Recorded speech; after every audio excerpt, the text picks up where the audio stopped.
Bonsoir bonsoir tout le monde, bonsoir à toutes et à tous, bienvenue sur Tafa TV dans votre nouveau journal. Pour toujours, Ousmane Sonko, nous n'avons rien contre la France, nous voulons juste des partenariats gagnants-gagnants. Ousmane Sonko s'est livré à RFI et France 24 dans une interview de près de 20 minutes. Le leader de l'opposition sénégalaise s'est revenu sur les relations franco-sénégalaises. Son dossier judiciaire est sur la tentative de troisième mandat de Macky Sall. Le maire de Ziguinchor se veut clair, la France prend fait et cause pour Macky Sall, mais nous l'appelons à revoir sa position.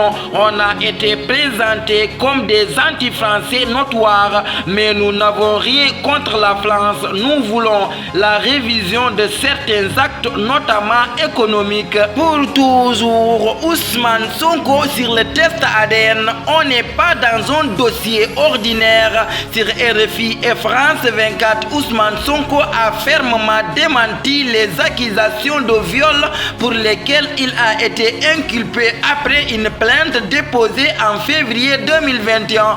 C'est ainsi que le leader de PASTEF donne les raisons de son refus de faire le test ADN.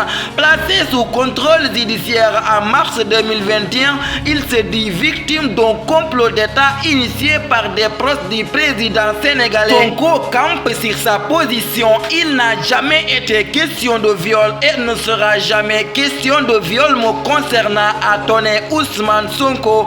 C'est d'ailleurs ce qui justifie son refus de subir un test ADN qui lui a été demandé lors de sa dernière convocation par le doyen des juges Maham Diallo. Pour toujours, l'affaire des étudiants de Ziguinchor, Doudouka répond à Sonko. Le maire de Ziguinchor a accusé lors de sa conférence de presse tenue jeudi sur la situation des étudiants de la partie du sud du Sénégal, le camp du pouvoir. Selon Ousmane Sonko, qui apportait des précisions suite aux revendications des étudiants, c'est une affaire politique orchestrée par le camp du pouvoir en convenance avec l'administration territoriale et la police. Pour donner preuve à ces allégations, Sonko de déclarer: vous avez tous vu qu'après ma rencontre avec eux, ils ont été reçus par Doudouka.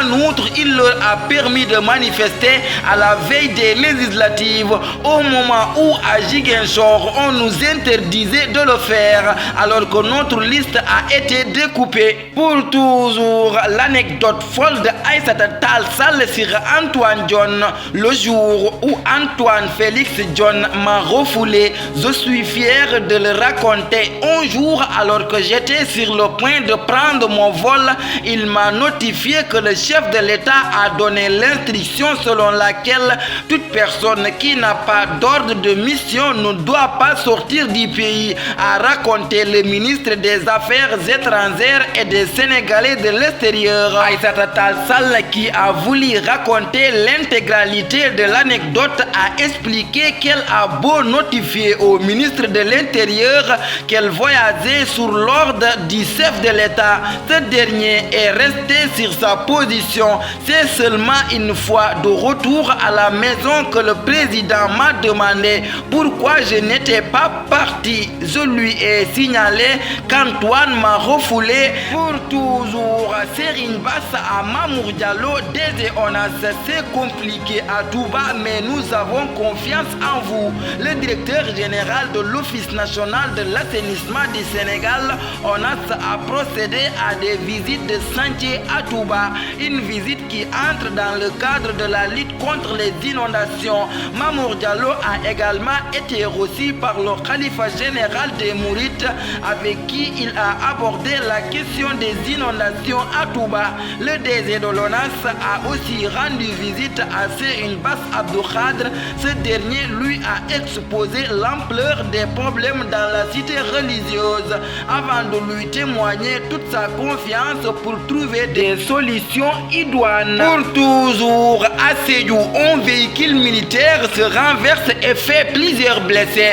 Un véhicule militaire s'est renversé, faisant ainsi plusieurs blessés. Ces derniers sont évacués à l'hôpital régional de Sédhiou. Les faits se sont déroulés vers les coups de 9 h sur l'axe Carrefour Vendo-Kolda, plus précisément à hauteur du village de Banipakao, situé à une trentaine de kilomètres à l'est de Sédhiou commune. A signaler que cette zone est réputée très accidentogène du fait des descentes et élévations, mais également à cause des caniveaux à ciel ouvert qui ceinturent la route. Pour toujours en Guinée-Bissau, un stade rebaptisé en hommage à Pelé. Un stade dans la deuxième ville de Guinée-Bissau a été rebaptisé en hommage à Pelé, a annoncé vendredi le gouvernement bissau-guinéen.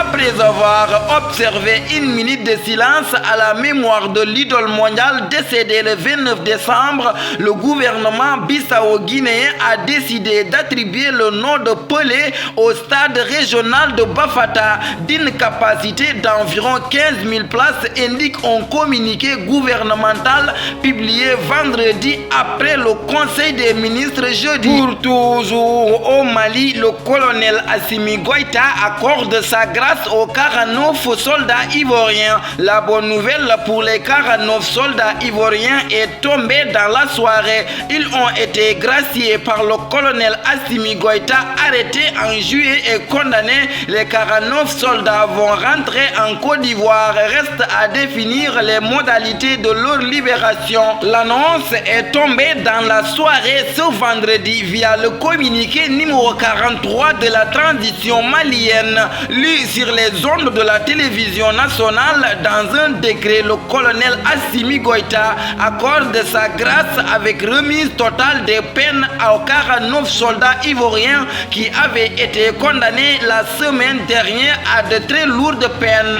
Pour toujours, Lamb Ama Baldé ou Boy Niang 2 qui défiera le roi des arènes.